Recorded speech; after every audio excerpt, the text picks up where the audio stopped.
Welcome into Picks and Roll on Fox Sports, The Gambler, and iHeartRadio. I am Sam Oshtry alongside Sean Barnard.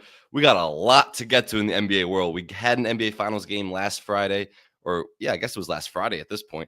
We have one tonight coming up. We have a lot of offseason news. Desmond Bane was traded to the Magic. KD stuff is heating up. Is Giannis going to stay? The Knicks coaching search. We got a lot to get to, Sean. It's been a wild time in the NBA. While the finals are still going on, the draft is still more than a week away. How we doing? Yeah, I'm pretty thrilled that we're getting the wheels turning for the offseason already here. A massive Desmond Bane trade to the Orlando Magic. So excited to dive into what this means for both sides.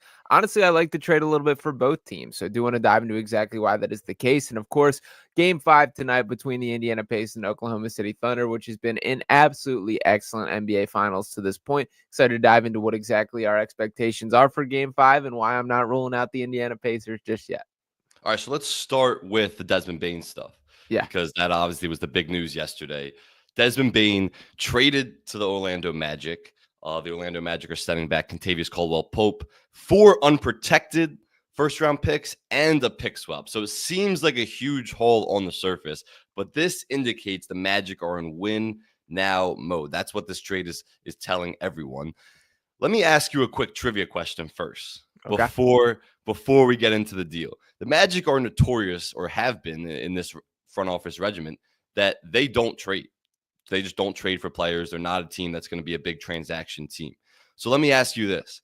Who was the last player that the Magic actively acquired in a trade, and when was it? Actively acquired. Would it be in the Aaron Gordon trade? Is it that No, it'll be in your wheelhouse especially. What I mean by that is that flag over your right shoulder. Okay. The last active player that the Orlando Magic acquired. So I'm trying to think. You're not setting me up for Tobias Harris here. Nope. I don't know. What is it? A bust in Sixers history. Oh, it's Markelle Fultz. Yep, Markelle Yeah. Fultz. Okay. Yeah, and that was 2019. Wow. So it's been that long. And that deal was Fultz for Jonathan Simmons, not Ben, and a protected pick. And that protected pick the Sixers got actually ended up becoming Tyrese Maxey. So it's been a long time since the Magic made a trade for an active player. 6 years almost. So let me just start with this. I set the parameters of the deal. Do you think that the Magic overpaid for Desmond Bane? I don't. And I think in a vacuum, you certainly can make the case that it is. 4 first-round picks for Desmond Bane is a lot. And the real prize of this trade is the draft pick that was originally in possession of the Phoenix Suns. The way that kind of the ramifications are, it will be the worst pick out of the Suns and the Wizards there. That could turn out to be a very valuable draft pick, and that is the real prize from Memphis' perspective.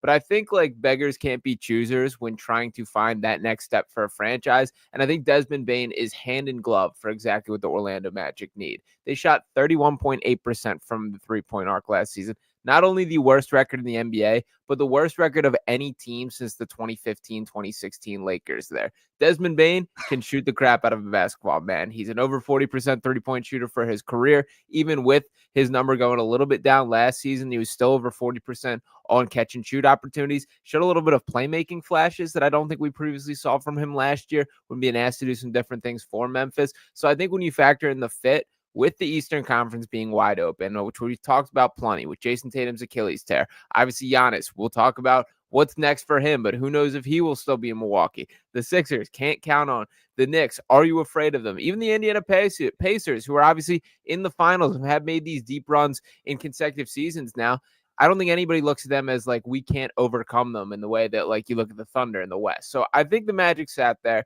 and said, we have Franz Wagner and Paolo Banchero who are taking the necessary steps that we should be looking for as an organization. We need to take that next swing, and Desmond Bane's exactly the type of player that we need. So I like it from the Magic's perspective, even if you can make the case it's a bit of an overpay. You just laid out the entire East scene next year, and I think you're going to see a lot more teams take this approach where it's like we have this window. where the East is really weakened, a big part because of what the Celtics are going to be without Jason Tatum, but just in general. And it looks like Giannis is going to stay, and we'll talk about that. But just in general, this is a really weak East compared to the West, where there's 12 to 13 legitimate playoff teams that would be really good teams in the East. So you have this window right now where it's like you have to take advantage of it. And that's what you're seeing from Magic, a team that we just discussed doesn't trade players. This is their first trade for an active player since 2019. They saw this window where it's like we have to take a win now approach, and Desmond Bane is the perfect fit for them. Number one, they needed a point guard, and Desmond Bane isn't really a point guard, but he can be a table setter for Franz Wagner, for Paolo Banchero, even Jalen Suggs. That's obviously going to be the core four, and then we'll see who's that fifth starter. But that's going to be the four, and then also 3-point shooting, and it's not just 3-point shooting in the spot up role. Like Kentavious Caldwell-Pope was a really good 3-point shooter, and that's why the Magic brought him in last year. Last year he wasn't.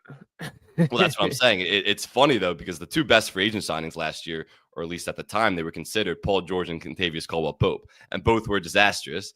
And to interject here, like, I don't think we can exaggerate how much of a disaster Kentavious Caldwell-Pope is. Like, another guy who shot his worst 3-point percentage in over a decade, was straight up invisible out there for stretches, and they paid him $22 million per year. That, like, I think one of these first round picks was more or less to get off KCP than anything. Yeah, it became a bad contract quickly. Shot 34% from three, averaged around 8.7 a game. So it was one of his worst seasons of his career. And the Magic brought him in because they need 3-point shooting. But my point is that he's a spot up shooter. Like, he's not a movement shooter. He's not a guy who's coming off ball screens and going to knock down threes. He's a spot up shooter. People have to create for him.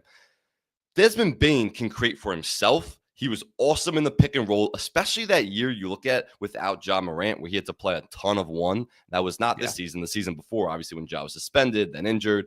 And Desmond Bane got injured too, so he only ended up playing around 44 games. But he was awesome. That was the best season of his career. He averaged 24 a game and 5.5 assists, was career high in assists, and he was incredibly efficient in the pick and roll.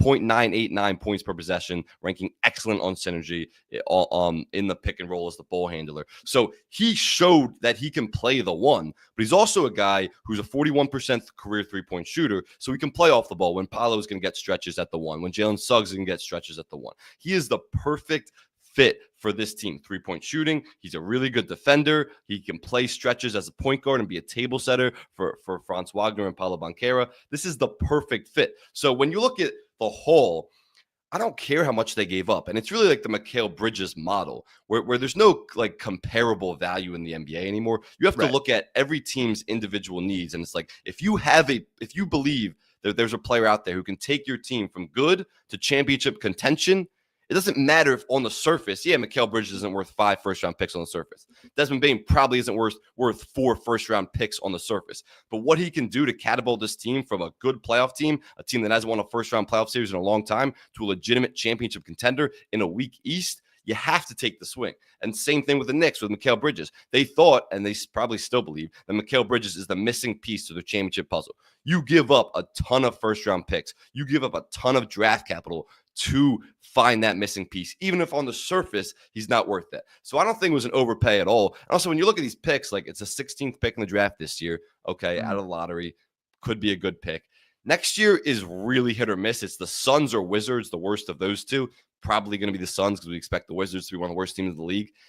The Suns could be a playoff team or a play-in team. So that could be like late lottery. I don't think the Suns are going to be good. I also don't think they're going to be 10 of the worst teams in the league. And it depends what they get for Kevin Durant. Like, that's the big thing. What do they get for Kevin Durant? And then after that, it's the 28 Magic and the 2030 Magic. So those presumably, I mean, who knows what happens that far in advance, but presumably the Magic should be a good team and a playoff team, maybe even towards the top of the East for the next half decade. So those aren't like extremely valuable picks. I get it seems like a lot for, and then a pick swap in 29, but they're not extremely valuable picks. So I love this deal. I don't think it's an overpay at all for Desmond Bane.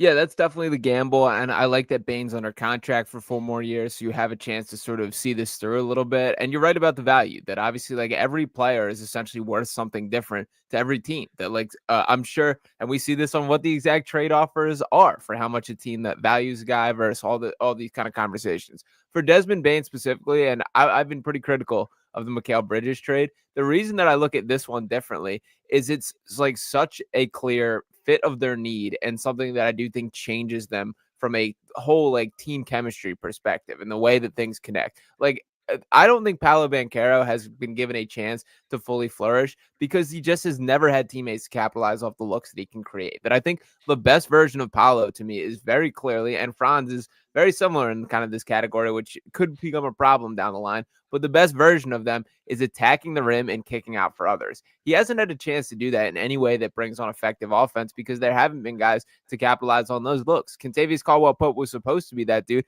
but had a brutal year last year and was invisible there. If Desmond Bane can be that guy for a long time, and I think he can, like he's done it on high volume at the NBA level. He's done it off, as you mentioned, off movement, off self-created looks, off just catch and shoot stuff. He's going to fit exactly what they need. So given the context of their team, given where they're at and the where the entire Eastern Conference is at, I just get it from the Magic's perspective. And I think that next year will be the best Magic team that we've seen in quite some time. I think you're 100% right. Where the fit is perfect and you give up all that capital when you have the perfect fit in a weekend East, when you have this window where it's not even like a short 2-year window. Like this team is going, like you said, Desmond Bane's under contract for a while. That's a big reason why the Grizzlies got off him because there was no extension they had to give him or anything where that contract was going to expire anytime soon. So Grizzlies got off that, but you give it to the Magic and it's not like he's getting paid a lot, but it's not an absurd contract. You have Franz, you have Paolo, who are under contract, recently signed extensions for a while. Jalen Suggs, too. So you have this core now that you can build with. And who knows, it might be Mo Wagner at the 5, Goga, Wendell Carter, people think could play the 5. I mean, they're probably going to need a better 5. But you have this core 4 that I think perfectly works where Paolo, you're right. The Magic were the worst three-point shooting team in the entire league. There's so many times Paolo can create for his teammates and his guys just don't knock it down. Desmond Bane, awesome catch and shoot shooter, great movement shooter. When Paolo's on the bench or they want him to play the 1, Desmond Bane can play the 1.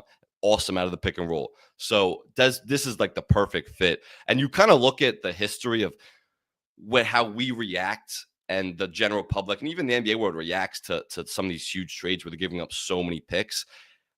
When you go back to the Rudy Gobert trade, I used to call that the worst trade in NBA history.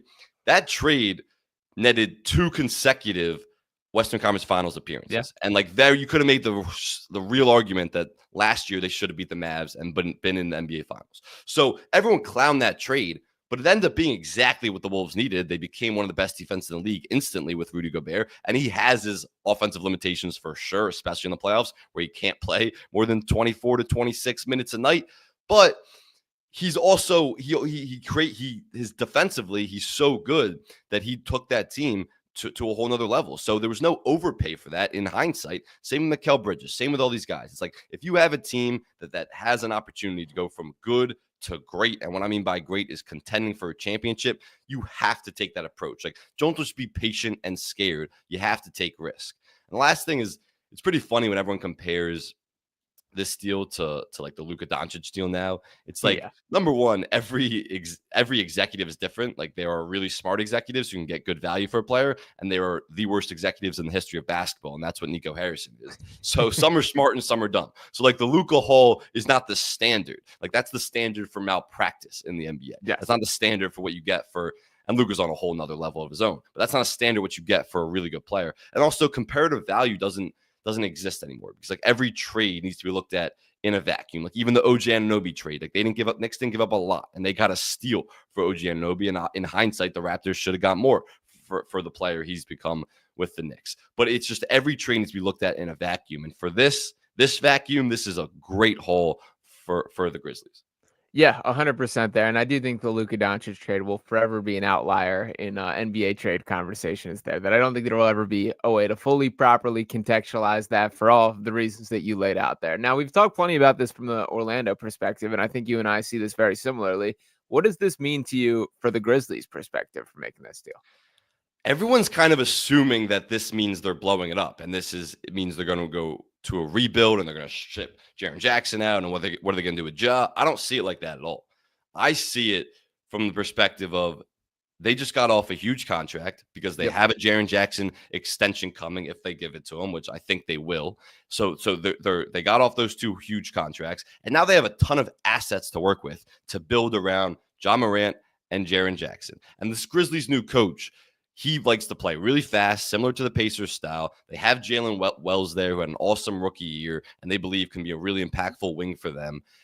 They're going to play a ton more pick and roll with Jaren Jackson and Ja Morant, something Ja Morant hasn't really done. And as good of a coach Taylor Jenkins is, they didn't run a lot of pick and roll with Ja at all, especially this past season before he got let go. So now you have this pick and roll combo with Jaren Jackson and Ja Morant. I don't think this signals a rebuild. I think they're going to build with those two guys. Yeah, the West is really deep. Do I think they could make moves to become a contender when there's not a lot of free agents out there, not a lot of cap space once they give Jaren Jackson that extension? I don't believe that they're going to be a contender in the West, but I don't think this means they're going to blow it up completely because I don't really know what the market is for Ja Morant. And if you trade Jaren Jackson, then Ja Morant has to be next because there's no point of holding on to a guy like that. You're just entering a huge rebuild. So I think at least for the first half of this season, at least they're going to give it a go and see where they are by the deadline, and maybe they rethink it. But I don't see any major moves coming. I know a lot of people are saying that, and that's kind of been the reaction to this Desmond Bane deal. I don't see that happening. I think they stand pat for the rest of the summer, building around Jaren Jackson and Ja Morant. I get your point, and I can see a world where this happens. I don't think they should. Like, look around the West, man. What team constructed around Ja Morant and Jaren Jackson Jr., who I think are two of the more flawed basketball players like in the sport, to be perfectly honest. Jaren Jackson Jr. is one of the best rim protectors, who's a really poor rebounder, and a guy who like can't be your primary rebounder on a court at all 6'10" of them. And Ja Morant is one of like the worst worst three-point shooters of any star guard in the league here, like below 30% again last year. Both these guys have like massive red flags in who they are as basketball players, and that's not even factoring in like the lack of consistent availability from Morant for a variety of reasons, from injuries to off-court stuff. There's like a ton of concerns here, and I just don't see a way where like they can get in the conversation where they're close to a Denver Nuggets or the Oklahoma City Thunder, who seem to be the gold standard. The Houston Rockets will be taking that next step. The San Antonio Spurs. I think if Memphis wants to be honest with themselves right now, and like just looking at their odds, which I get this isn't everything, but on DraftKings right now, they have the 10th best odds winning the Western Conference next year. And that feels kind of right to me. Like I don't see a world where there's a pathway to them getting in that same mix. So while I get it's hard to move on from star players, and maybe you can have like sell some tickets, Ja Morant, we'll do some crazy stuff on every night there. I just think that Memphis should probably be honest with themselves and evaluate like maybe our best direction as a franchise is to let the dust settle and let all these like young, hungry teams go hard for a couple years as we retool and then get back in the mix. With 6 weeks to go in the regular season, this Grizzlies team was the 2 seed in the West, a super jumbled Western Conference standings. They were the 2 seed. They go on a 2-8 stretch over 10 games. They fired Taylor Jenkins. Everything falls apart. They end up getting the 8th seed, and the Thunder sweep them. I get your point. I get your point. I'm not going to think the Grizzlies are a contender, and I probably wouldn't even pick them as a playoff team next year, honestly, right, based on how deep that West is. Like I'd make, depending on what the Suns get for a KD deal, I could like a Devin Booker led Suns over them. The problem is like, what's the market for Ja right now? Like, why not just let it play out at least half this season, see how you go to the trade deadline, and then the market for Ja might heat up. The market for Jaren Jackson, who will have plenty of suitors out there, might heat up. Like, why? What's the market for those guys out there?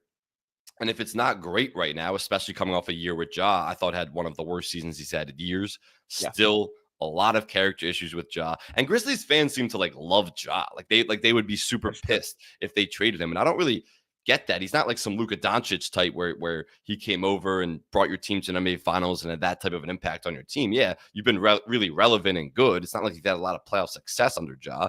And off the court stuff is like it's hard because right now you're looking at Ja, like why would you trade for him? And how much are you getting back in a deal for a guy who a lot of character issues? There just are. Like, does anyone believe he's actually matured? Like the guy got suspended for gun stuff, for flashing guns on IG Live, and then was like shooting guns at celebrations, tossing grenades. Yeah, not to be the old curmudgeon here, but it's like obviously the guy is super immature, and there's no reason to believe they'll actually be on the court for character concerns, but also because he's always injured. Like the guy is really injured, and the Grizzlies were actually really good without him in the lineup this year, when he was always constantly hurt, because he's a really aggressive downhill player. Even though his drives were down this year, and he said himself, he's like, I'm not dunking this year to avoid injury, and that Obviously, that went out the window pretty quickly. He's an unbelievable dunker and high flyer, but because of that, and because of how small he is and athletic he is going at the rim, he gets injured a lot around the rim, and he's missed a lot of time. So I don't know what the market is for him right now. Like, what you look around the league and you're like, who is that interested in acquiring John? How much are they really giving up?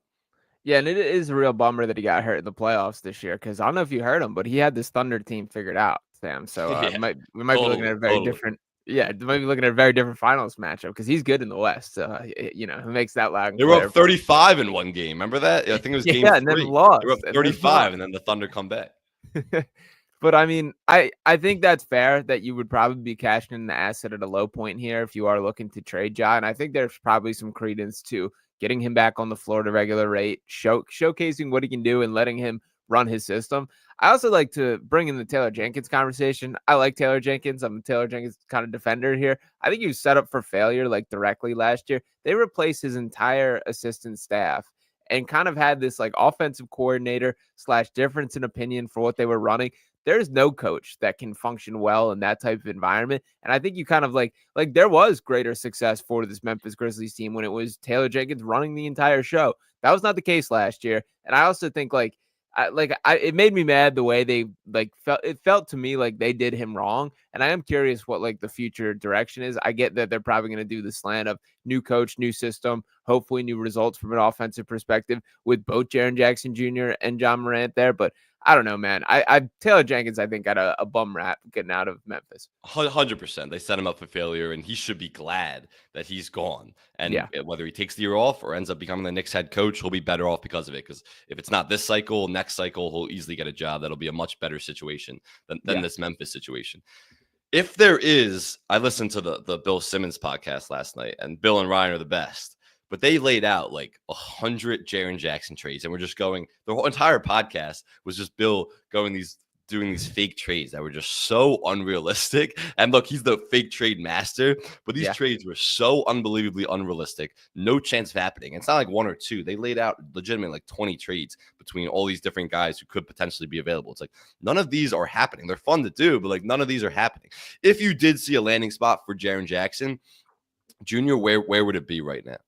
Yeah, it's interesting. I haven't got all the way through the Bill Simmons podcast yet. Like, listened to about the first half hour of it. San Antonio is a team that is a little bit interesting to me. That I really feel I want to see Wemby paired with a front court guy that like sets the defensive tone. Like, I've very much been pushing the Giannis conversation, and I still, if I'm San Antonio, would really try and take a swing at that. I don't think it's going to happen. Jaren Jackson Jr. obviously isn't Giannis to any extent here, but I think you could do something similar as far as like having two guys that are incredibly high level rim protectors and making life impossible to score for opponents there.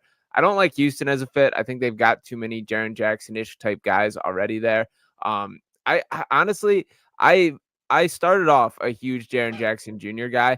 I've sort of have faded and sold some stock here. That the rebounding stuff is like real deal concern to me. And obviously they brought in Edey in Memphis to sort of pair him there. And I think there were some decent stretches where they looked okay. But being a guy who isn't a particularly good shooter, who is a super high level rim protector and can't really rebound at a high rate, I have a really hard time figuring out how we can like truly win at a high level with that guy. So I think if I'm a team around the NBA, I'm not emptying my tank of assets to get Jaren Jackson Jr. Like one of the conversations they had was, who do you trade more for, Desmond Bane or Jaren Jackson Jr.? To me, that answer is like very clearly Desmond Bane. I'm with you on that. I mean, they're obviously different, very different players, and it depends what your roster needs.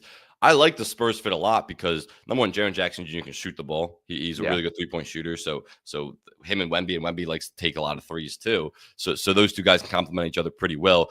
Again, Jaren Jackson Jr., a big thing is the rebounding, and he's not a great rebounder. When you're paired with Wemby, that's fine. That would be an unbelievable front court and rim protecting front court duo. There is no scoring at the rim when those two guys are on the floor together. 2 defensive player of the year candidates last year, and Wemby would have won it easily if he didn't have the blood clot issue and miss more games than he was eligible for. But Jaren Jackson Jr. was also one of the favorites towards the end of the year. Him and Evan Mobley were really neck and neck, and then Draymond Green and Lou Dort, and those guys came in the mix. So those are 2 of the best defensive players as rim protectors in the league. So I like that fit too. Let me, before we wrap up on this trade, because we've gone long on this trade, but it was the blockbuster trade so far of the NBA offseason while the finals are still going on, which we'll get to. Where do you see the Magic, going back to the Magic side, acquiring Desmond Bane, and there's still more things to figure out, the 5 position with their roster, their depth, all that. Where do you see the Magic ranking in the East? And just to lay out the odds real quick, the odds for next season. Pacers, Cavs, Knicks, and Celtics all have better odds out of the East teams to win the championship than the Magic. And the Magic have the 5th best odds in the East. Where do you see, if you were to rank teams in the East right now, where would you put the Magic? I'm assuming the Pacers and Cavs are over them. I got the Knicks over them. Where do you put the Magic right now? I think the Magic will absolutely be a top 4 seed going into the playoffs next year. I think they will be like one of the harder regular season teams that wins a ton of games and that learn how to play with each other. I think when having like the playoff conversation about like how legitimate are their chances of winning a championship, I don't think it probably happens next year. That Paolo and Franz are both still incredibly young, both under 24 years old at this point. Desmond Bane still got some youth to him. So I think it will take probably 2 or 3 years before this team like fully puts it together. Suggs in himself is still very young. And I mean, they got a ton of other pieces that need to continue growing. Anthony Black and guys like that who will be impact players. So I think this is a bit of a long-term kind of conversation for me that like probably flash forward 3 years and I'm viewing them as like legitimate contenders. I see the pathway of them getting there. But for next year directly, I think they're probably a top 4 seed and likely a second round exit in the playoff, which if you can win a series, that's a step forward. And I still think that you're feeling pretty good about yourself moving forward. I got the Cavs are better, the Pacers are better, and the Knicks are the 3 teams I think are definitely better. I got them ahead of the Celtics right now without Tatum, and we'll see what the Celtics teams look like because we know trades probably for Drew Holiday, maybe Kristaps Porzingis are on the way. But I think this Magic team is the 4th best team in the East, even if the Bucks keep Giannis. I don't think that's a good roster surrounding Giannis at all. So when you have this opportunity where it's like you're the 4th best team in the East, and there's none of those teams that beatable. You just saw the Cavs, who won 64 games, get knocked down in the second round. Pacers are on this incredible run. I still think a lot of teams are going, we can beat that team. We're as good as that team. And then you have the Knicks, who I think are the better roster, but still question marks there. Of course, defensively and they don't even have a coach right now. So I think the Magic are the 4th best team in the East, and there's not that big of a gap between 1 and 4. So that's why we were talking about earlier, why you have to take this swing and become an instant contender. I know it's kick them while they're down sort of territory right now, but don't you forget about these Philadelphia 76ers, Sam Oshtry. Yeah, no, I consider them. It's just like I'm never going to take the Sixers to ever make a playoff run in the Eastern Conference ever. Like it's if Joel Embiid's your best player, I just can't. I won't say ever. I'll say while Joel Embiid is on the court. And while we're on the Sixers, Zach Lowe actually made this point on his podcast the other day. And I think I said it to you a couple of weeks ago. When you watch these teams where it's like Eastern Conference, Western Conference, you play every other day. And then you have the finals where you have more rest, but these guys are playing so hard. They're so well conditioned. There's no scenario. And he actually just pointed out he wasn't even making a point about anything other than just to kind of pile on the Sixers. But it was a good point that a it's lot like of that right now. Yeah, but when you look at these teams who actually make these runs, there is no scenario Joel Embiid can be at 70% health, even if he makes it through the whole season, 70% health or properly conditioned for a finals run. So I think the Sixers are actually gonna have a really good regular season next year, and we'll see what they do at number 3. There's no way I'm putting the Magic or excuse me, I'm putting them above the Magic or Knicks or any of these teams when Joel Embiid is your best player, not for a playoff run. I don't think he can be with like a top 5 usage rate in the NBA as has been the case really throughout his entire career here. But I still think there's a world where you can kind of scale that back a little bit. You put more on Jared McCain, you put more on Tyrese Maxey. Whoever this 3rd pick is an impact player. And who knows, maybe Paul George remembers how to play basketball for a season after getting paid $50 million. So like, I still think that there's a pathway to getting there. I understand, like, I'm talking myself into this. This isn't just like neutral, I totally believe this or everyone should believe this right now. It's fair to be very skeptical of it. But I think like if everything were to go right, people have sort of slept on what the Sixers team could still be. Yeah, but if everything goes right is the key phrase there, and always has been with the Sixers, and nothing's ever gone right, and that's because of Joel Embiid's health at the centerpiece of it. So I'm not. Let me rephrase it then. Like, if everything goes right for the Magic, where does that team stack up on like a medium things going right for the Sixers? Because I think that's sort of the equal conversation. If everything goes right for the Magic, I still think they're a better team right now than the Sixers. Okay. With Joel Embiid, like if Joel Embiid is completely healthy, that's why it's like so hard to have these conversations. If Right. Joel Embiid is completely healthy, yeah, I think the Sixers are the better team because Joel Embiid, not just completely healthy, if he's back to playing at MVP level, because he's one of the best players in the league, best talents in the league when he's actually completely healthy and that knee is fine. There's no reason to have any faith that that's the reality. And again, like in a playoff series, if those two teams are playing in the second round, I'm going to trust the Magic's attrition more than I am the Sixers. That's for good reason. That's because everything the evidence has shown us Embiid's entire career. Tyrese Maxey's better than Desmond Bane, right? Yeah. Okay. That's a good one. That's a good one. I do think It's it's not, close. it's close, but yeah, I'd rather want Tyrese Maxey, especially build a team around. I'd rather want Tyrese Maxey. Okay. That's a good question. That's it's not like you have to think about that one. Yeah, no, they definitely in the same sort of tier, and guys that I wouldn't have been 10 toes furious if you did go Desmond Bane there. I think it is close, but I do think Maxey is the answer. I think the way that he can the movement, the way he can lead a fast break, get downhill. There's just more ways that you can use him. I think even if and I still think he deserves more credit for his growth defensively last year. Back-to-back picks in the draft in that season. So shout out to those two guys, I believe. So yeah, I would still lock in Maxey. So glad you see it. Like I'm with you on that. I'm definitely with you on that. All right, there's still a series going on right now. We still haven't Yeah. crowned an NBA champion. So while we talk 30 minutes about the Magic Grizzlies trade, because that's the news around the NBA, let's talk the NBA Finals because the series is tied 2-2, and it was really close. And I believed, and you probably believe too, at some points in that third and fourth quarter, that the Pacers were going to get this thing done, and this series is going to be 3-1 heading back to Oklahoma City. The Thunder pull it out. We have a game 5 tonight with the series tied 2-2. Back in Oklahoma City, Thunder are huge favorites, 9.5-point favorites at home. You've seen that pretty consistently when they've been at home throughout this series at this point. They've been favored in every single game, even on the road, substantial favorites. Where do you look at? Let's go back to game 4 before we look ahead to game 5. What were your biggest takeaways from game 4, and how surprised are you that the Thunder won an NBA Finals game in the modern NBA, making 3 3-pointers and only 10 assists?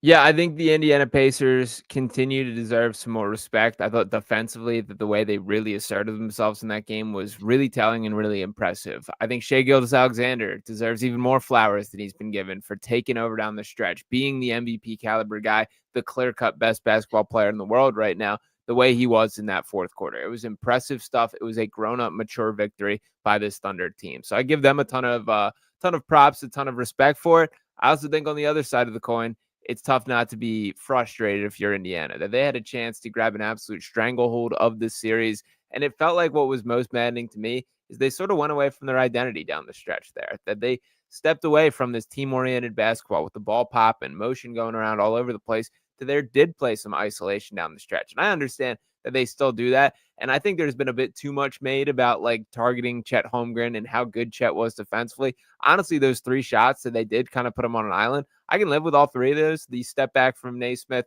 the Halliburton 3 that he obviously airballed, and then the Miles Turner 3 that I think he just kind of rushed after doing the sidestep there. I didn't think any of those were bad shots. And it is a make or miss league. So our tune's going to be very different about those if one of those shots do go in. But ultimately, it was a missed opportunity from Indiana's perspective. But the Thunder deserve credit for going out there and taking it with Shai as their leader.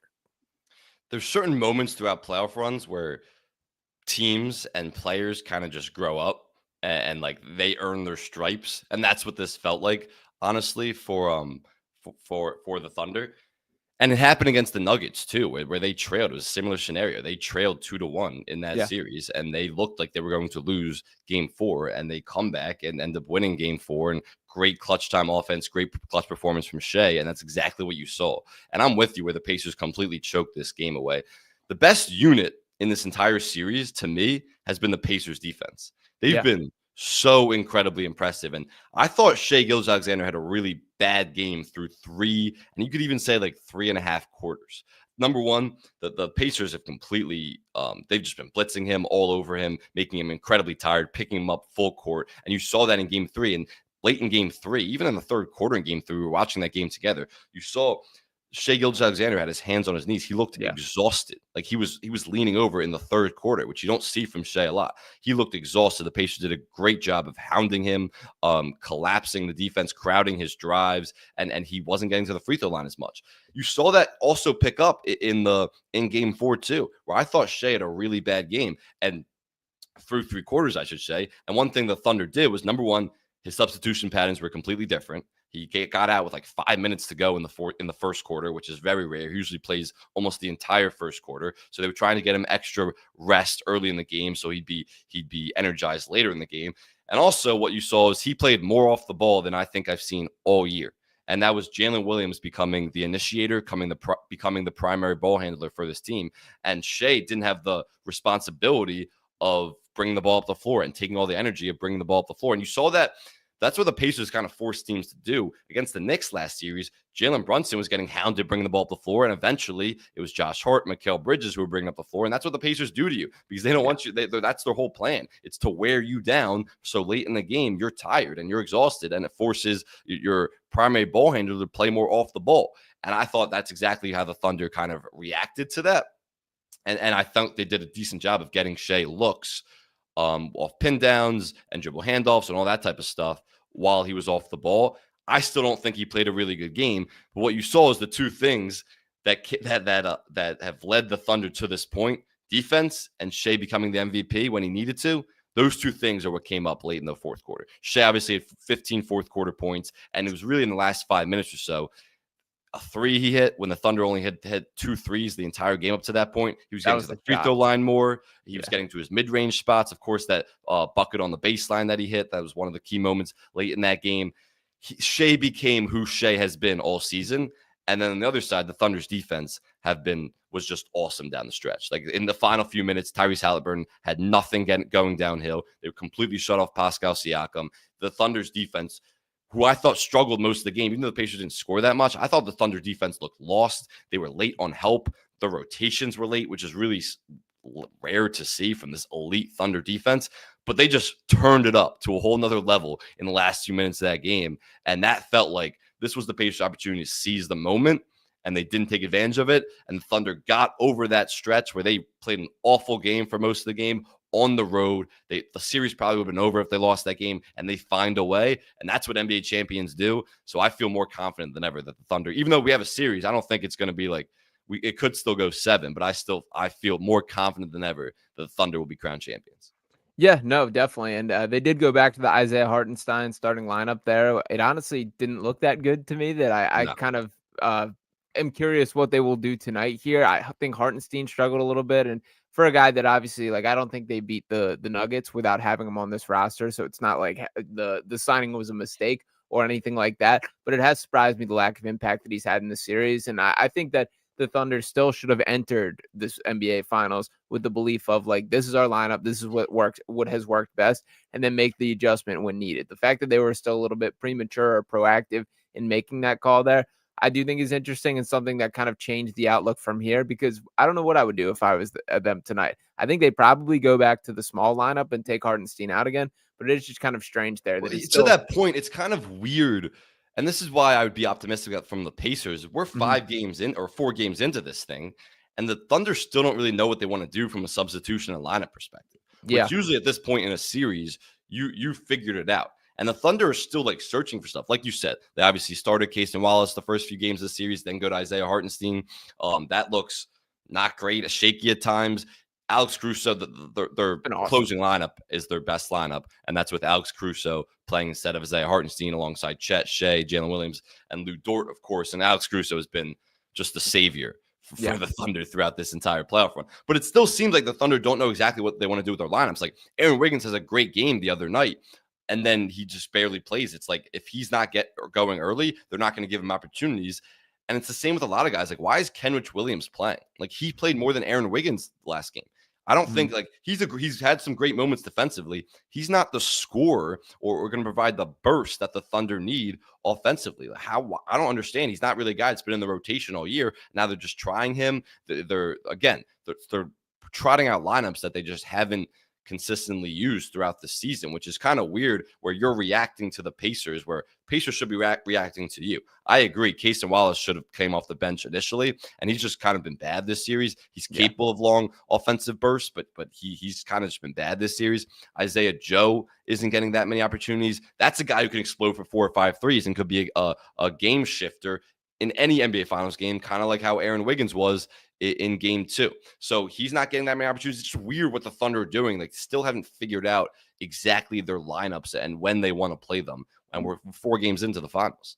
Yeah, I think they've been overthinking things a lot, to be honest, too. Like, it feels like they're trying to outsmart this Pacers team when to me, the mindset should be, we're the team that won 68 games in the regular season. We're the team that is the clear-cut favorite to win the NBA championship here. We're the team that has gone through the significantly tougher conference to even get to this point, that we're going to play our brand of basketball until you prove you can stop it. And that is not how they operate whatsoever. You're right that it is like really strange to me that there continues to be like these different attempts and mismatched lineups. Like, this is the NBA Finals here. This is not a, random game 60 of the regular season that we're still trying things. You should know what your identity is. And for the most part, like, going into this series, I would have said I'm confident that they do, that they know exactly what they are, or at least the blueprint of how they're going to get to their best vision of them as a team. It really hasn't felt that way. So again, I think a lot of it is them just overthinking things, but stop straying from the script too much. Play your best guys. I understand that you're going to go deep, and that's kind of a little bit of who they are,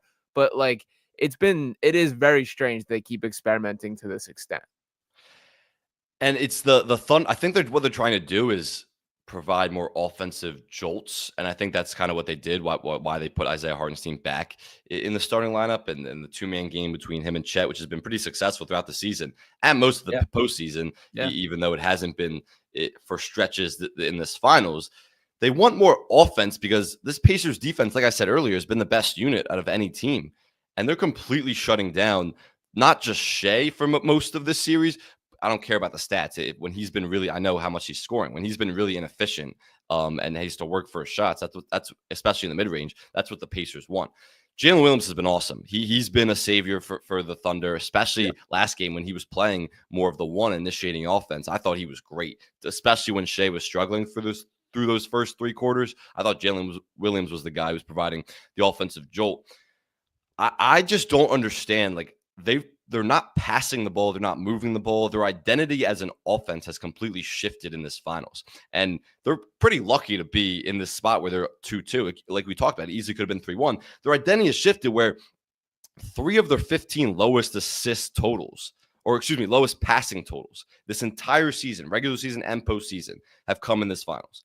They just aren't moving the ball near as much as they were throughout the season. Like, this team has so much depth. Yeah, they play a lot of ISO with Shea, and he can get to any spot he wants. But this team also moved the ball incredibly, and that was one of their big strengths offensively. Even though their defense is what they're known for, they're not moving the ball. They're playing way more ISO, and that's the Pacers' plan. That's what the Pacers want. They want them to play way more ISO. That's what the Thunder are doing. So I don't understand that. Another part of it is the Pacers' transition defense has been incredible. Yeah. The Thunder have forced a decent amount of turnovers against this Pacers team, but they're not converting those into points. And that's been the bread and butter with this Thunder's offense, is their defense leads to offense. They get so many points in transition off of turnovers. That hasn't been the case because the Pacers defense deserves all the credit for just sprinting back on defense. And they're really sacrificing offensive boards where they're just going strictly to try to sprint back on defense to stop the Thunder's transition attack, and it's working. So when those points aren't coming from the Thunder and they have to play a lot in the half court, they're just playing so much isolation, not moving the ball, and it's been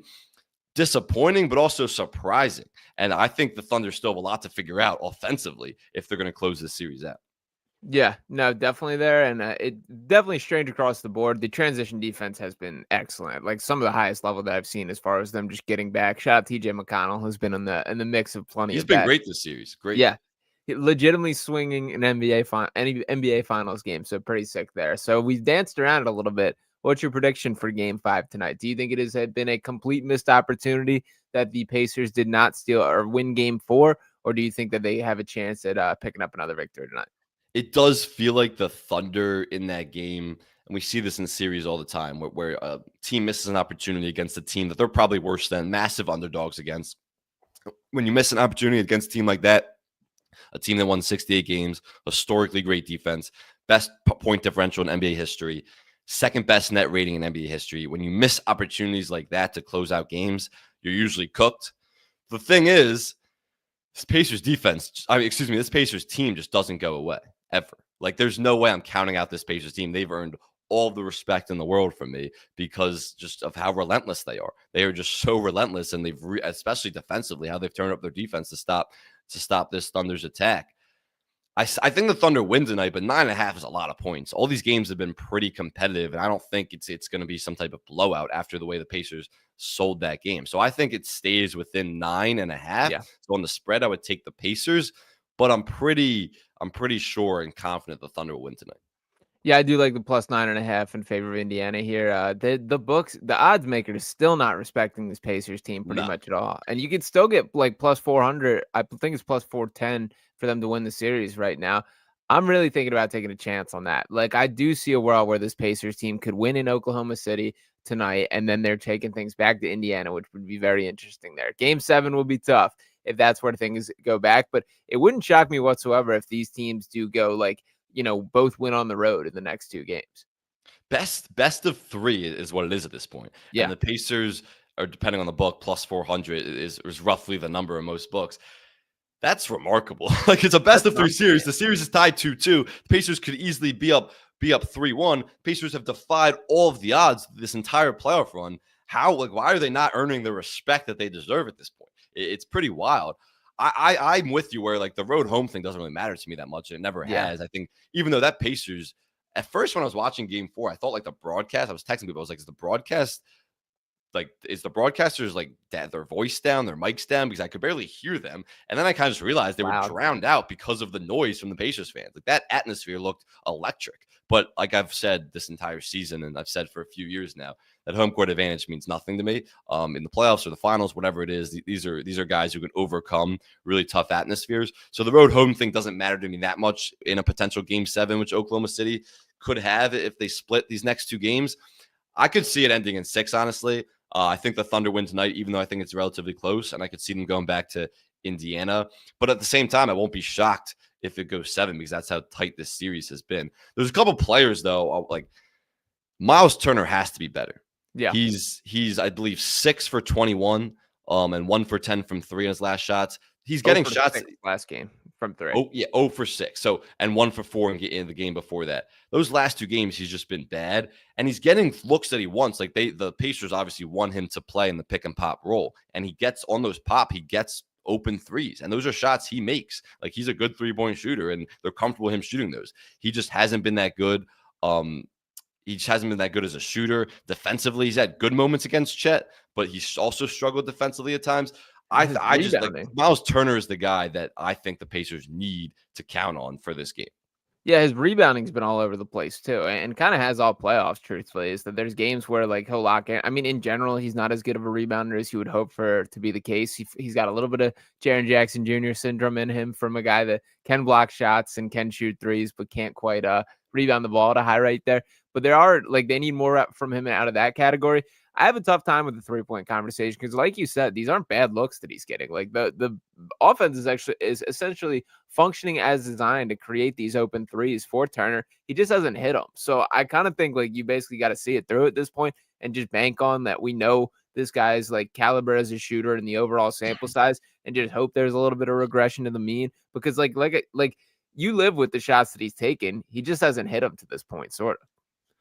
He's just 39% 3-point shooter on the season. So It's like you're comfortable with him shooting those. And last thing, I was just going through my notes. Last thing I wanted to say is, it's really interesting. Andrew Nembhard has been awesome on Shea this entire series. And obviously those 2 guys have a history. He knows him really well. He's been awesome. But a lot of those possessions late in the game when Shea started dominating was they were generating switches where Aaron Nesmith would come up and they would switch those. And that's what the matchup Shea wanted. And he would take advantage of Nesmith, and who's an awesome defender too. But for some reason, that's the better matchup for Shea. And it's kind of just interesting to me when you go back to last series, Nesmith was the guy who really made Brunson struggle. And then what they would do was that they would want the matchup against Andrew Nembhard, and he would dominate those matchups against Nembhard. So it's kind of just interesting to me how certain defenders are better against certain guys, like Jalen Brunson and Shea Gilgeous-Alexander, both guys who want to get to the free throw line, similar physicality that they play with. But for some reason, Andrew Nembhard is the guy who's had more success on Shea. And last series, it was Neesmith who has more success on Shea. So those are just always interesting to me, those matchups. Yeah, it is for this specific example here. I think I attribute it to both Shea and Nemhart being Canadians that have spent some time playing Probably, with yeah. each other in the Olympics and were teammates in the previous Olympics here. I think like with Shea specifically, his biggest asset is like his movement and his stop start and just how like slithery he is, that you kind of have to have a familiarity with that. And I think Nemhart has a little bit more of like had the chance to go up against him at practice and see him up close and personal, a way that like that's been the difference maker to me. Like he just feels more comfortable as Shea gets into his little shake and bakes, and more so than really any player I can think of this season. That like there is this guesswork as a defender when you're matched up in a one-on-one spot that it feels like Nemhart is pretty on top of it. So I think I attribute it to that in this specific case, but it is pretty fascinating that principle you just brought up does apply across the board, that there are guys who will take very good defenders and say, nope, I love this matchup, in the same way the guys that we don't think of as high-level defenders who will create some havoc against them. Yeah, I definitely think the history plays a huge role between those two guys. All right, let's move on. Wait, did you give? Oh yeah, you gave your prediction. You believe the? I'm going Pacers straight up tonight. I'm definitely in Wow. on the +9.5. I think they win out right here. Have That you I picked the don't think. Pacers every single game this series? Yes. No, not game two. Not game two. Okay. I think I've picked the Thunder every single game this series, so I guess I guess I'm 2-2. But this Pacers team that does have my ultimate respect. I actually think it will go 7. I'll see how tonight plays out, assuming the Thunder win. It could go 6, but I think it'll ultimately go 7. The Thunder win in 7, which is just awesome if you get a game 7 in NBA Finals. But so you're on the Pacers tonight. I'm on the Thunder, but I like the Pacers with the points on that +9.5. All right, there's still more offseason news to get to, so let's move on here. We got KD and Giannis and then some Knicks coaching stuff to talk about. But let's start with Kevin Durant because he seems like a guy who's going to be traded in the next 10 days at the minimum, because the draft is 10 days away at this point. And it seems like he'll be traded by the draft. Shams gave me a little teaser on 10:20, I believe it was around Saturday night. Obviously have Shams notifications on, as we all do. Gives me a 10:20, which I expected. I honestly was fully anticipating this to just break in the middle of the night, Saturday night, kind of like the Luka trade. And I get the notification from Shams, and it says something about like KD and trade, but it's just the 3 destinations that are most likely. It's like you really have to put this out at 10:20 at night when everyone gets a notification from you, Shams. They're assuming KD's on the move. But what it said was that there's 3 teams who KD is interested in and are interested in him, and that's the Miami Heat, the San Antonio Spurs, and the Houston Rockets. On the odds right now, based on KD's next team, the Timberwolves are actually still the favorite. So they're +180. The Heat are +300. Rockets +350. Spurs +350.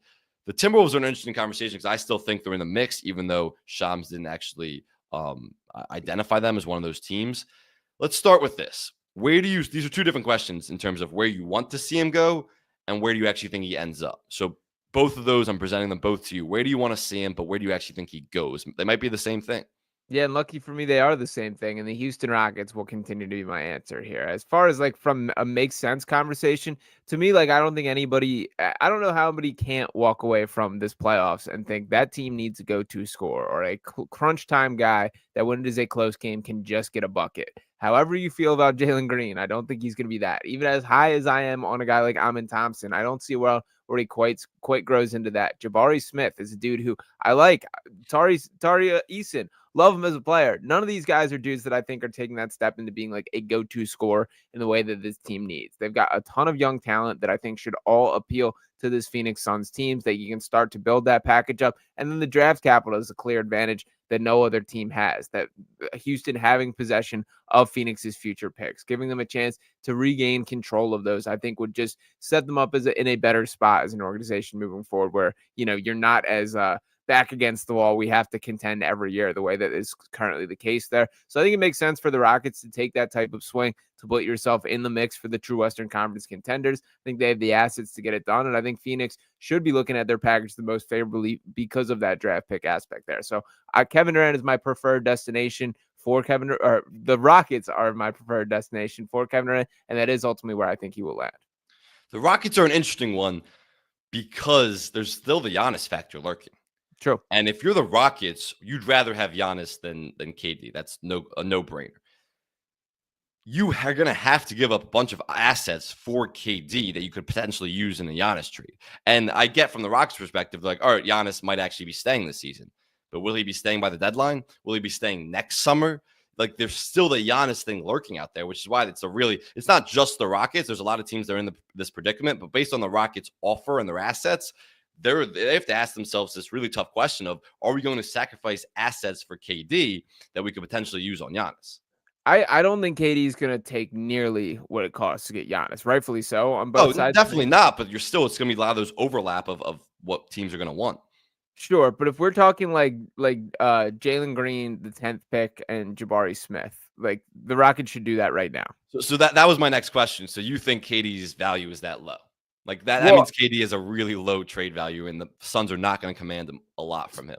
so for starters, he's going to be 37 next year. He's going into the final year of his contract. So there's very much a world where he can just walk away at the end of this. Like he will return less in a trade than what Desmond Bane was yesterday. Pretty much no doubt in my mind that that's the case. That has to do with age. That has to do with the contract far more than it has to do with the caliber of player he is. Kevin Durant is still a very useful and very effective basketball player. But I think when you factor in the age and the contract, that I don't think any team's going to be bending over backwards to empty their assets without the guarantee that he's sticking around for the long haul. And what even is the long haul at this age? Yeah, there's 3 or 4 teams that he's identified as places he wants to go. And what that means is wherever he ends up between those teams, he's signing that he's eligible for a 2-year, I believe, 112 or maybe 120 contract. Yeah, we're talking like $60 million you're signing up to pay this dude annually. But my point is that he's signing that extension immediately when he goes to this new location, assuming it's one of the ones that he's identified. But he identifies those because between back channels, they're not making that trade unless they know they have that commitment from KD. So that'll be 3 years. So let's say, and I'll probably take him to the end of his career, honestly. This will probably be his last stop. 3 years. So I'm with you where it's like the market isn't that big. Number one, because the Suns need to move on from him. It's like they need to get off that contract. It obviously just didn't work after the last 2 seasons. So they don't have a lot of leverage in the situation. While Kevin Durant does have the leverage because of that expiring deal and that extension that he has. But like that's still not a lot when you said Jalen Green, the 10th pick, and who was the other guy? Jabari Smith. So I actually like that haul because I like Jabari Smith a lot. So I like that haul for the Suns. But you're probably right where it's going to be around that. I think the Heat are an interesting team where it's like they're also in this window similar to the Magic. They have a very short runway here, and they see the East is wide open. They're not a contender at all next season. You bring KD around in a weakened East with that system and that coach, they're going to believe that they can actually contend in the East next year, and at least for the next couple years with Tyler Hero, the jump he took last year, especially playing more point guard, and of course Bam Adebayo and some of the young pieces that they believe will develop properly. You're not sold on the Heat? Well, you just mentioned all those guys. Then what are they trading to bring in Kevin Durant? It's a good question. Like they probably don't want to trade Ware because he had a pretty good year last year. But that's crazy right there. Like if that's our starting point that Khalil Ware is off limits, then you don't really want Kevin Durant. Well, no, but I think probably would be willing to put Ware. I'm just saying it because like he is a future piece for them. Sure. They probably would be willing to put Ware in the deal. Jaime Jaquez obviously will be in that deal probably, and he had not a great year last year, but he showed flashes as a rookie. The thing is, when you're looking from the Heat's perspective, Pat Riley's an old dude. Like Pat Riley is very much, he has, in terms of his life and his career, probably has like a 2 or 3 year window where that guy wants to compete right now for championships, and he's going to make some rash decisions where he will sacrifice the future probably.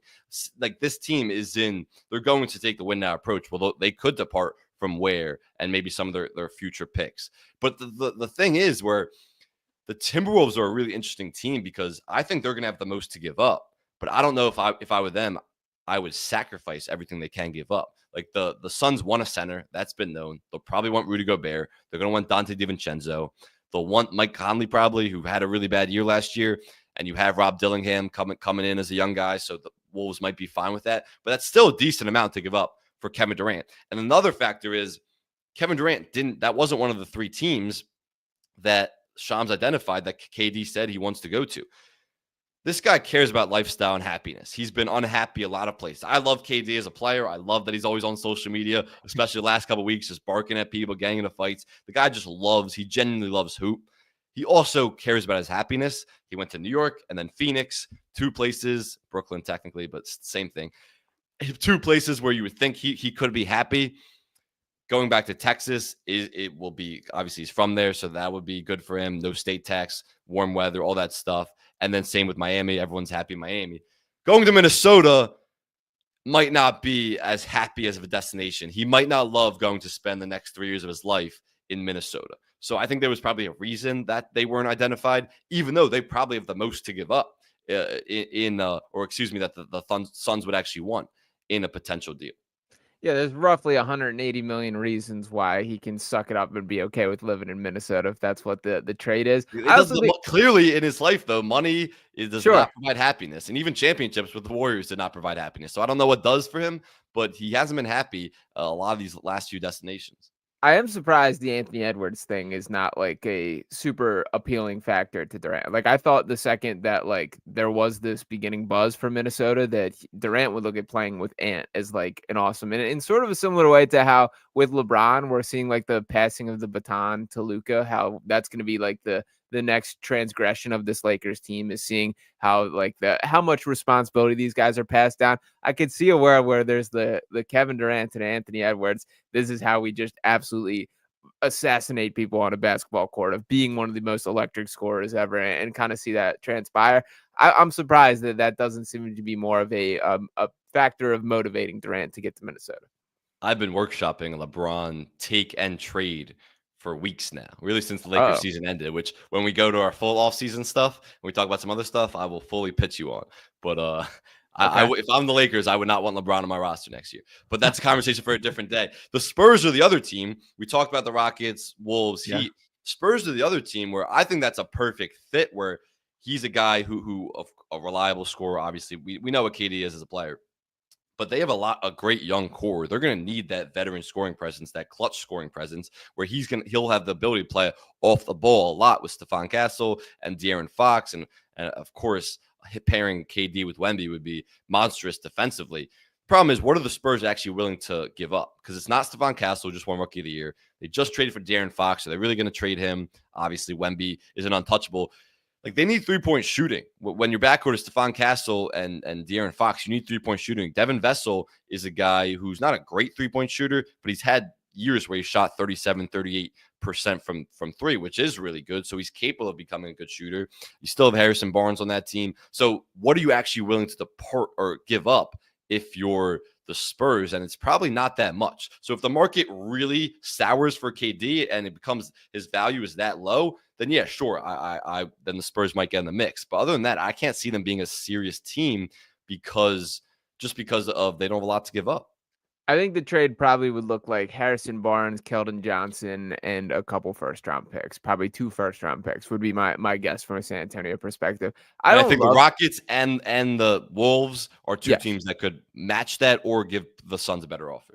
I agree, but I feel more passionately from the Spurs perspective of why they should be patient. That I don't think adding like for the Rockets in the same way that we just used this Desmond Bane comparison, that I see like the clear fit for need for what Kevin Durant provides to what that team should be targeting. I don't really feel that way about the Spurs with Durant, to be honest. Yes, he would be useful. Yes, he would improve their team.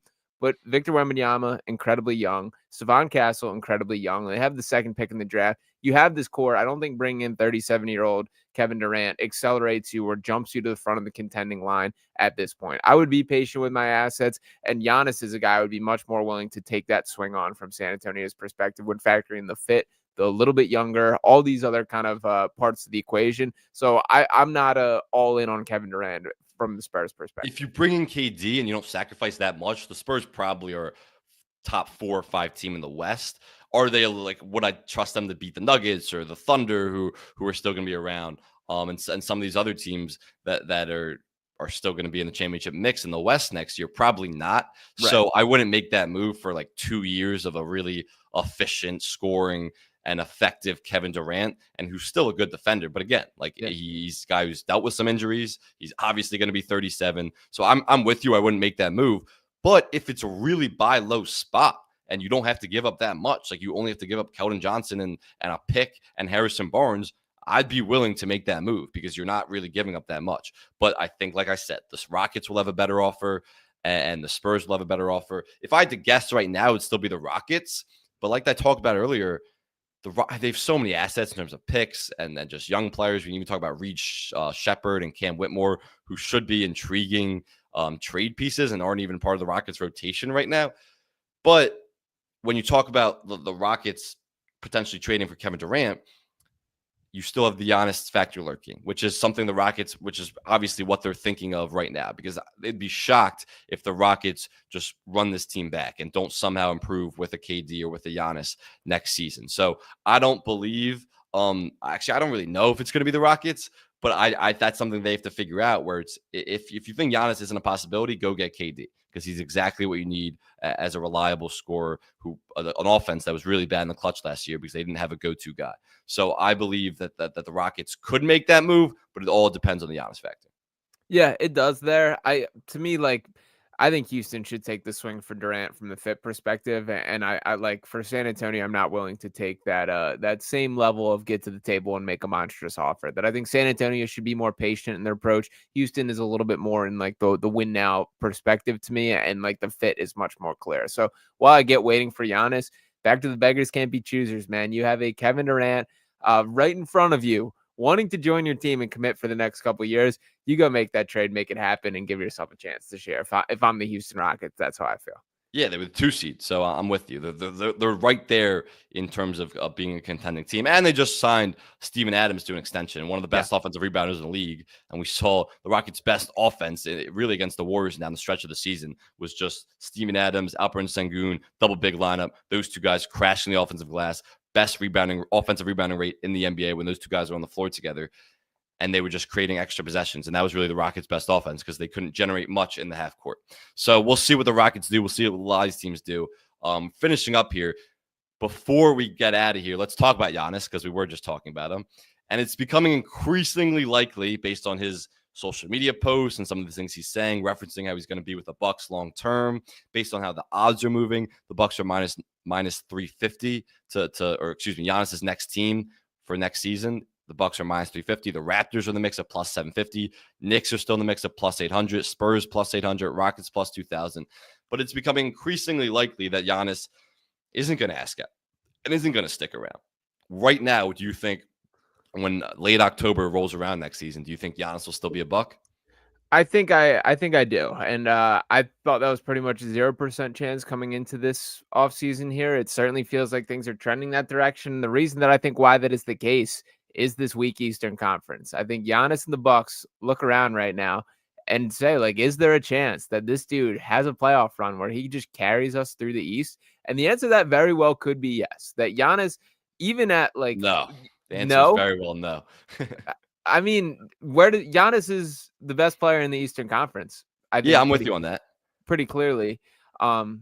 I get he doesn't have a lot of help. The Damian Lillard experience has not worked, and I don't really have much optimism for him being like on the Tatum pathway, where I could see a world where he comes back for the playoffs and makes a little bit of an impact. Don't feel that way about Dame, and I think we need to retire that one a little bit. They're not a good spot as a team, but I do just have that level of respect for Giannis that I would give him a puncher's chance in the Eastern Conference if he can get there. They will need a lot of things to go right, but I think that sort of is the mindset that like we have at least a puncher's chance and an opportunity to do some damage. I don't believe that Giannis is going to be moved, but I also don't really understand why he wouldn't be moved. Not just from his perspective, from the Bucks' perspective. Yeah. And I get it. How are you going to trade a top 3 player in the NBA? What is the Bucks' path to contention? It does not exist. What you're seeing now with these teams that have become really deep contenders, and these two teams playing in the finals, the Pacers and the Thunder, you can't have any weak links on your team. Depth matters more than ever. It's not, we're past the days of if you have the best player on your team or in the league, you're going to be an instant contender. Your team and your help means more than anything, which I think actually goes into the championship conversation, where I don't think current guys' legacies should be judged on championships anymore, because of the fact that you need a better team now. It's not just like one guy can carry a guy to a championship. So it's like, oh, this guy won how many rings? And this idea of ring culture carrying guys' legacies, I think is going to go out the window pretty soon, because you're not seeing the best player in the league carry teams to championships anymore like you did in the 2000s and 2010s, even with LeBron, and then of course Kobe before LeBron, and the Steph stuff and all that. You're not seeing that anymore. And that's why, from Giannis's perspective and the Bucks' perspective, there's no path to contention, like none. People are talking about this gap year. It's not a gap year. It's going to be a gap 4 or 5 years. And they don't What have is the picks. path to contention for the Bucks? I mean, with all that you just said, they won a championship, what, 3 years ago? Like, With the Drew Holiday, a younger Drew Holiday, a Brook Lopez, a completely different player, Chris Middleton, it's a completely different team. That whole team is different. sure, but it was Giannis the guy then, and it would be Giannis the guy now. That I like the cream rising to the top here. The mug got shorter in the Eastern Conference here. That there's not as like difficult of path that you're gonna have to plow through in the Eastern Conference. It's not like a great outlook, but I do think that Milwaukee is gonna sit there and say, whatever you may make the case about what is our pathway to contention, trading Giannis Antetokounmpo is certainly a step away from that, is the way that they probably view it here. You're right about depth. It's not going to be easy, but I think like Giannis has enough self-confidence and could correctly like be accurate here that I'm the clear-cut best player in this conference. I can be a guy that just is 2017 LeBron or whatever the case may be and just put it on my back and be that guy. See, if Giannis stays, I think it's him saying, number one, he's staying his entire career in in Milwaukee. He's committing to loyalty, which is admirable, and you have to respect to some degree, where a lot of guys are chasing rings. So he's committing to loyalty, but it's saying he's acknowledging that they're not going to compete for the next couple years, and he's hoping the front office can figure it out, and probably had to lay out a plan for him if he's going to stay. That he's finishing his entire career, so maybe in the back half of his prime, he'll have an opportunity to, because number one, they don't control any of their picks for the rest of this decade. Right. They don't have a lot of young players who you should be optimistic about that you could build around. Damian Lillard will never be the same player ever again. He's an older guy coming off an Achilles who relies on his explosiveness and burst to create space and all that. He's never going to be the same guy. He could be maybe a version of it if he sits all next season. He will never be an all-star level player again.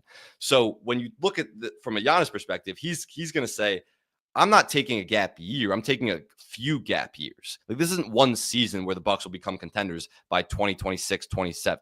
This is a few years where he's going to be at an all-time level. He's still going to be a top 3 player in the league. He's in his prime, but he's hoping the Bucks can figure it out. And the blueprint for this is actually the Lakers and Kobe in the 2000s, in the post-Shaq era. Really, from 2004 to 2007, the Lakers, when they got rid of Shaq, were not a good team. They missed the playoffs one year, and then they were first round exits the 2 years after that, before 2008 came around, and of course they made the finals 3 straight years. But that was Kobe's prime. That was dead smack in the middle of Kobe's prime. He actually won an MVP in there, but they weren't contenders. It was this gap of 3 years from 2004 to 2007 where they weren't contenders, but Kobe and of course Kobe was considering the same stuff happened with Kobe, where he was considering making a trade, or requesting a trade and asking out of LA. And apparently reports, when you go back to those, he was pretty close to being moved at some point, but he stuck it out in LA. LA stuck it out with him, and they both, each side was rewarded because they made 3 straight championships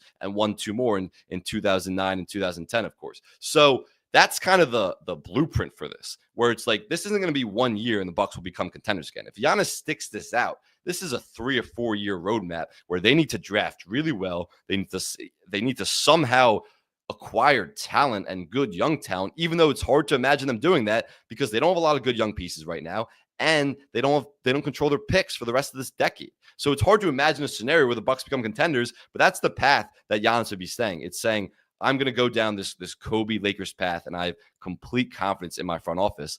And who knows if it'll pay off, but I'd respect it. Like, there's no reason I wouldn't respect it. I think you're underselling Giannis a little bit still. I think it kind of doesn't matter who the other 4 guys are, and that's still going to be an above 500 basketball team that has a chance. They're not going to be bad, but they're not going to be above a first round exit. I depends on the matchup here. Like, Giannis himself, regardless of the other 4 guys on the court, can beat teams in playoff series. Like, if it is we just saw with Dame. Like, with Dame this season, obviously Dame got hurt, whatever, but they weren't that good with Dame. They just weren't. Yeah, and Doc Rivers is another factor. Well, he's not going anywhere. Yeah, I mean, maybe the Knicks will request to interview him. Got to see one go through the hoop at some point. Might as well send the request out there. So we're both on the same page, and we both think Giannis will be a Buck by start next season. I think so. I don't love it. I would prefer that he was the hot name on the market that does get traded, but I do agree with you. All momentum is trending towards him remaining. I respect the loyalty. I respect the loyalty by him. Like a lot of people, you can't really kill him for doing that. Even No. when you killed guys last 2 decades, everyone has killed guys who have jumped ship and gone chasing rings. So I respect the loyalty, and Giannis is that type of guy where he would make that move. So I'm with you where it does seem like things are trending in the other direction. Everyone thought it was a foregone conclusion he was going to be traded. Now it seems like he'll be staying Milwaukee. All right, before we get out of here, 2 minutes. Who do you think will be the next Knicks head coach? And do you want to just take an opportunity to clown the Knicks as you love to do? Yeah, I mean, it is very funny to me that the New York Knicks are the dude at the bar just running around saying, "Hey, you want to come home with me? You want to come home with me?" Just asking everyone in the room here, including ones that are directly already partnered up that are on other organizations. I've never quite seen this approach from a basketball team before.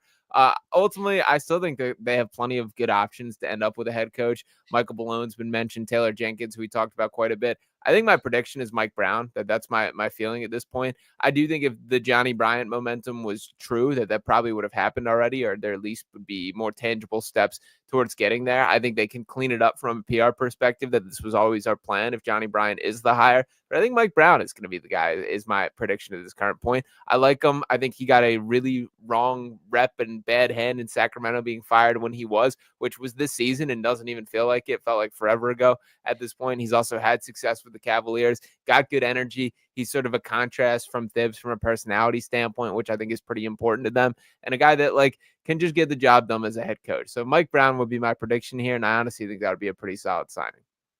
To use your analogy to defend the Knicks a little bit, Uh-huh. if you're at the bar and the best crop of talent all is in relationships, why not still pursue that and see if they're not happy in the relationships, and maybe they want out of the relationships. And once if they say, "Oh, maybe I'm not happy in my relationship," then you pursue a little farther. If they say, "No, I'm happy in my relationship," then you move on to the next crop of talent that maybe is not taken and not already in a partnership. Why not take that approach? Shooters shoot.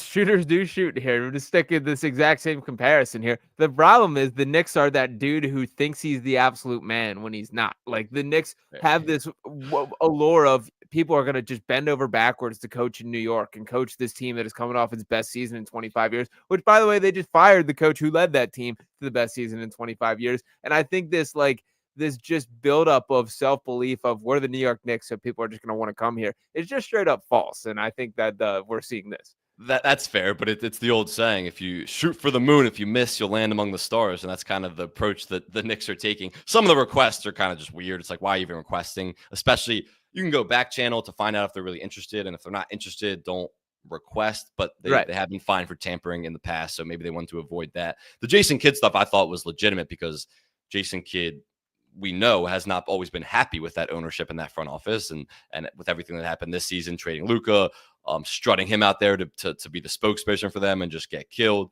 So I thought there was legitimacy there.